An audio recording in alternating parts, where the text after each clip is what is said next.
Iya, Gimana Ibu? saya terima kasih sekali sama Pak Pendeta. Mudah-mudahan masih banyak orang lagi yang bisa disembuhkan. Karena istri saya makan obat dari tahun 2007 sampai sekarang.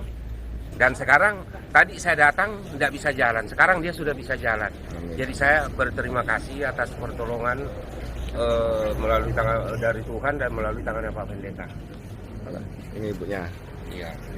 Gimana Bu? Sekarang Bu? Ya, sudah enak, alhamdulillah. Mudah-mudahan penyakit saya ini sudah terangkat menurut dengan Pak Pendeta ini. Amin. Karena sudah lama sekali saya minum obat belum sembuh-sembuh.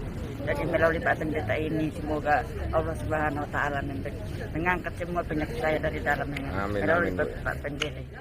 Shalom saudara, video tadi adalah video testimoni dari seorang ibu muslimah yang telah sembuh dari penyakit lumpuhnya selama 13 tahun.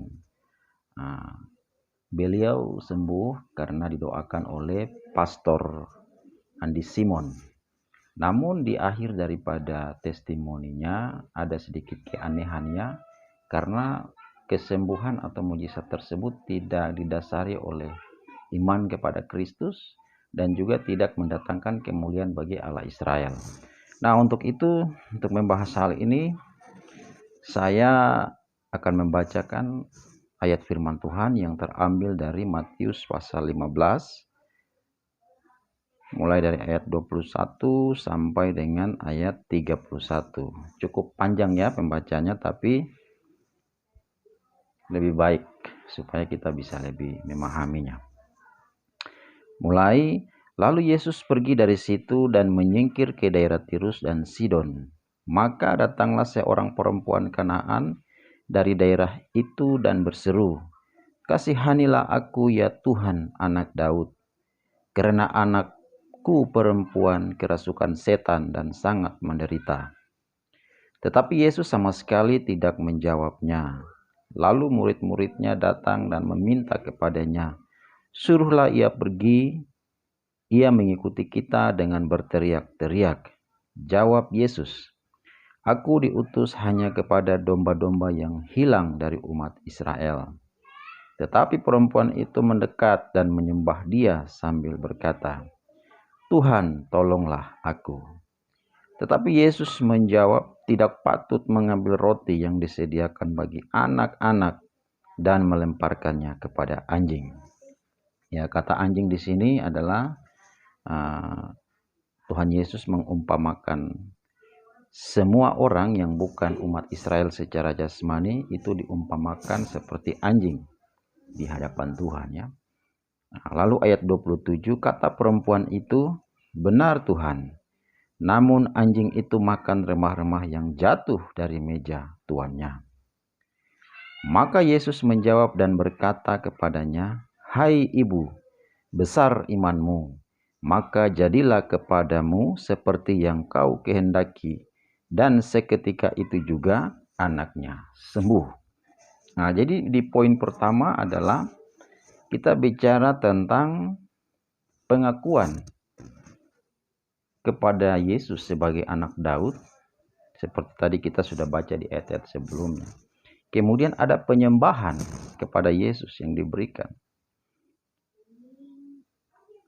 Ada pengakuan bahwa Yesus Kristus adalah Tuhan, seperti yang tadi kita sudah baca di ayat-ayat sebelumnya. Nah, itu poin yang pertama, yang tidak terlihat dari kesembuhan yang dialami oleh ibu tadi. Kemudian poin yang kedua, kita baca mulai dari ayat 29. Setelah meninggalkan daerah itu, Yesus menyusur pantai Danau Galilea dan naik ke atas bukit, lalu duduk di situ.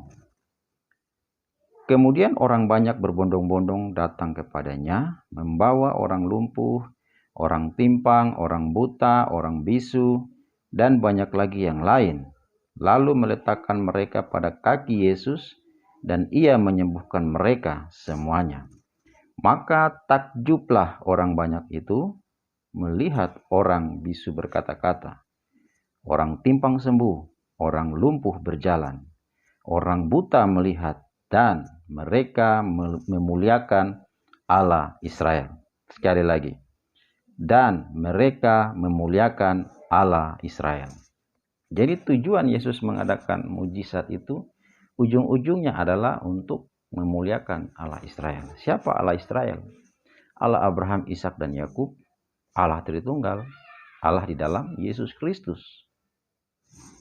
Di luar dari itu tidak ada mujizat. Mujizat ilahi yang dari Tuhan. Tidak ada. Tidak ada mujizat di luar dari iman. Tidak ada mujizat tanpa tujuan untuk memuliakan Allah Israel. Jadi, ini yang dapat saya tanggapi. Maksud saya adalah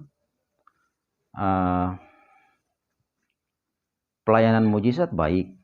Saya percaya mujizat.